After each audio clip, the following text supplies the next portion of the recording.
Belanda.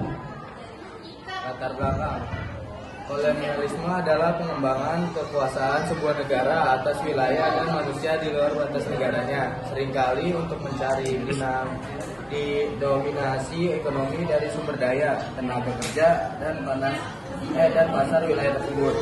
Rumusan masalah: 1. Apa penyebab faktor mendorong kolonialisme? 2. Apa tujuan kolonialisme? 3. Di mana penjajahan kolonialisme bangsa Belanda? 4. Kekuasaan apa saja yang terjadi pada kolonialisme Belanda? 5. Akibat apa saja yang terjadi pada kolonialisme? 6. Perubahan apa saja yang timbul pada zaman kolonialisme? Apa penyebab faktor pendorong kolonialisme? 1. Jatuhnya kota Konstantinopel tahun 1453 ke tangan penguasa Turki Utsmani dan berakhirnya kekuasaan kerajaan Romawi Timur.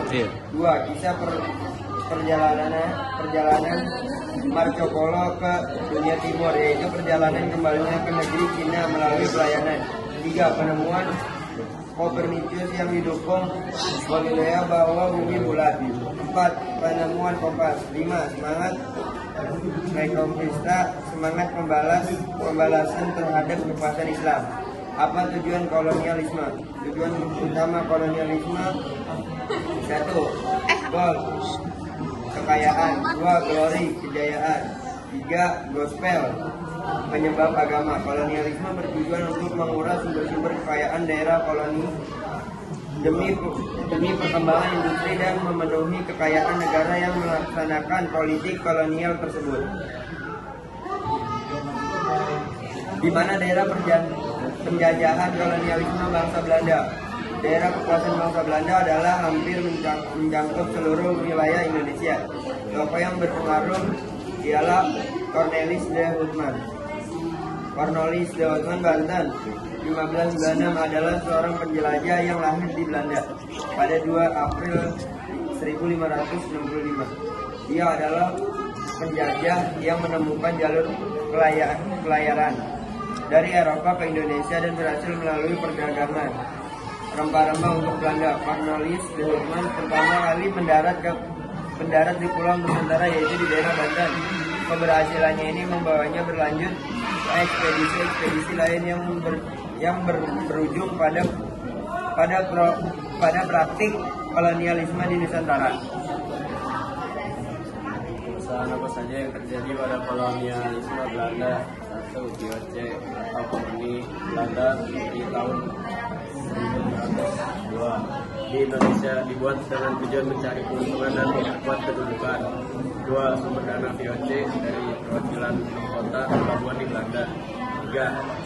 RN 17 yang mengatur semua urusan VOC, tapi akhirnya diserahkan kepada Gubernur Jenderal Dewan India.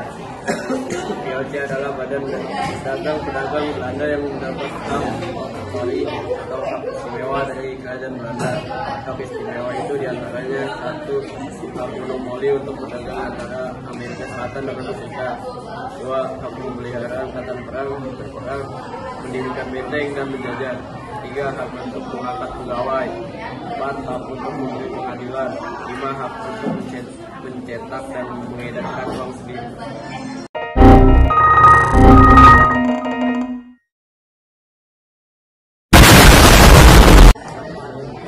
Tahun 1808, William Dendels diangkat menjadi Gubernur Jenderal di Indonesia dengan tugas utama untuk mempertahankan Pulau Jawa dari serangan Inggris. Hal-hal yang dilakukannya membangun ketentaraan dan membangun jalan pos, jalan hanya Panarukan sepanjang 1.100 km dan membangun pelabuhan. Setelah itu, tahun 1810, negeri Belanda dijadikan wilayah kekuasaan Perancis di bawah pimpinan Napoleon Bonaparte, sehingga wilayah Indonesia secara otomatis menjadi wilayah jajahan Perancis.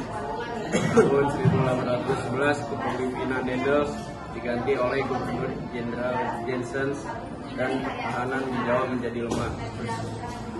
A few moments later. Kemudian VOC pada abad ke-18 terjadi karena persaingan dari Inggris dan Prancis. 2. Korupsi dan pencurian oleh pegawai FOC. 3. Maraknya perdagangan gelap. 4. Anggaran FOC tidak sebanding dengan pemasukan. 5. Pengawal FOC tidak cakap. 6. Sistem manajemen dan keuangan sangat buruk. 7. Perselisihan FOC dengan penduduk setempat. Akibat apa saja yang sering terjadi pada kolonialis Belanda? Akibat yang ditimpa kolonialisme berkembang penanaman modal di daerah jajanan oleh kaum partikel atau swasta. Perdagangan dunia semakin meluas, negara jajahan semakin miskin. Rakyat jajahan serta kekurangan karena rakyat dibebankan berbagai macam kewajiban tanpa memiliki hak. Kemudian penduduk asli digeser dan dipengaruhi oleh kebudayaan bangsa Eropa. Kolonialisme Barat di Indonesia tidak dapat dilepaskan dengan peristiwa-peristiwa di Eropa pada abad ke-8 sampai dengan abad ke-13.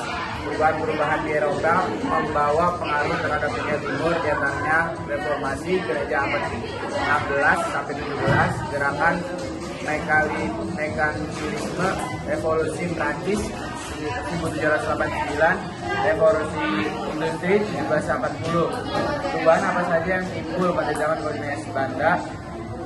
Pada masa penjajahan Belanda, Indonesia mengalami beberapa perubahan seperti perubahan ekonomi, perubahan pendidikan di berbagai daerah, serta perubahan kehidupan keagamaan dan sosial budaya.